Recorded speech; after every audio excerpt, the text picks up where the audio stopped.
Does Fresh Clothes stain treat?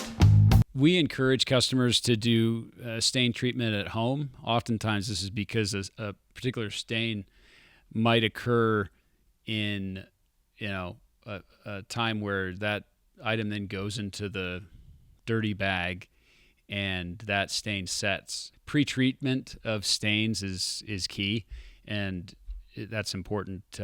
Probably still to, even if you're having us do your laundry, still keep pre-treatment on hand so that you can spray, that spaghetti sauce stain or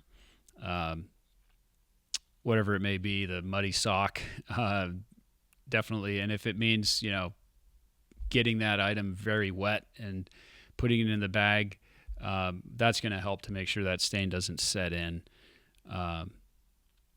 The other thing to keep in mind here is you need to be careful about what items might be in pockets. We've had pins, markers, crayons are mentioned in this FAQ, chapstick. We can't check every pocket of every pair of jeans in your laundry bag, so you want to make sure that nothing that's included in your laundry might cause a stain. That's going to make sure that we can efficiently pick up, wash, dry, and fold your laundry and return it within same day or within 24 hours and be successful at that.